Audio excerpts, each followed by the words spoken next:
Hey, everybody, it's Patrick And I'm Greg. with the next in our series of Advent Calendar Reveals featuring retro computers that we've all used. All right, excellent. What do we have today, Patrick? And today, Greg, we have a really good one. This is the first personal computer that IBM made, and it's called the IBM 5100. All right, I'm looking forward to it. You're looking at a small portable computer called the IBM 5100. It's helping a lot of different people do their work more productively. Managing real estate investments entails many difficult decisions. Do I pay it now or later? What about the landscaping? Can we afford it?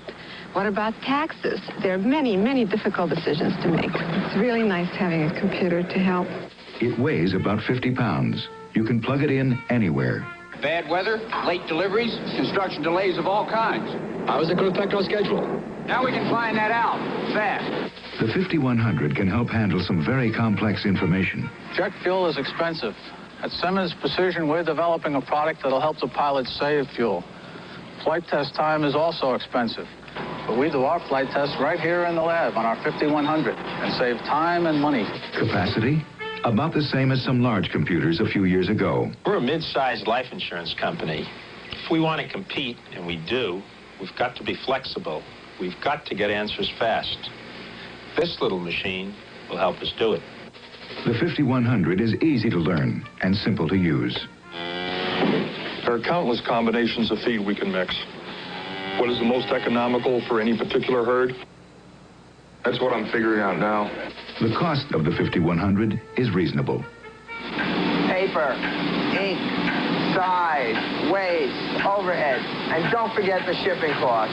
Estimating a printing job is not so easy. Our estimators handle 50% more work since we got the 5100. We do it faster and a lot more accurately, and our customers really love it.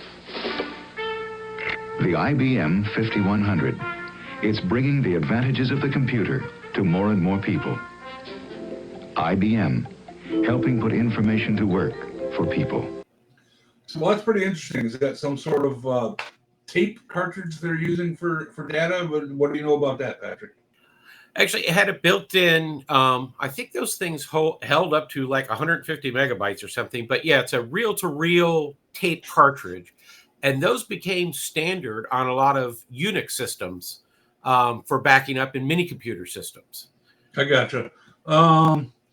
It looks like the initial price was $9,000 to $20,000. I would pretty much imagine the price varied based on the amount of memory.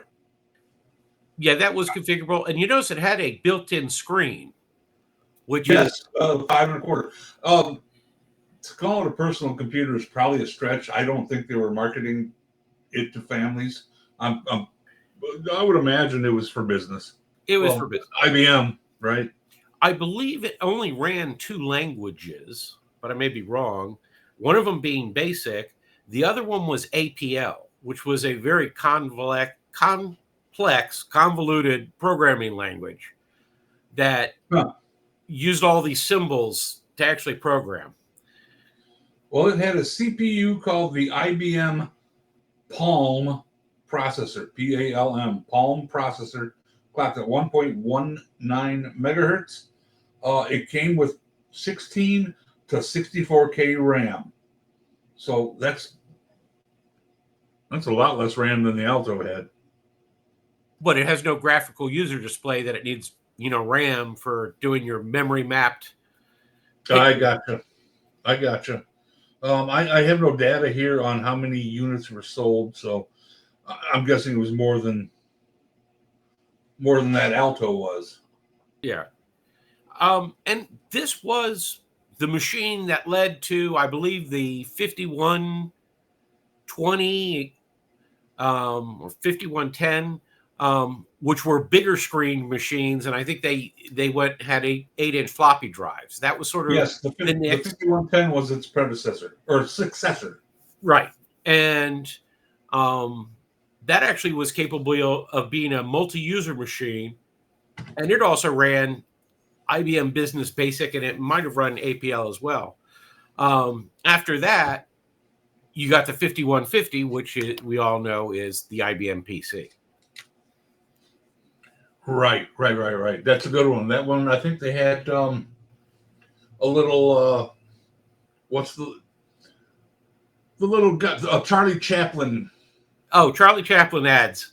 Yeah. Seen Not that later actually in our. Charlie Chaplin, but somebody acting as Charlie Chaplin. We got that coming up. I think we will have some good commercials for that to show. Yes, we do. Hope you like this latest reveal on our advent calendar of retro computers. If you like this video, please give us a thumbs up. And if you want to keep watching, hit that subscribe button. And if you hit the bell, you'll get notified every time we have a new episode. And if you haven't watched all of the videos in this series, there should be a link on your screen so you can go to our advent calendar playlist and see past episodes.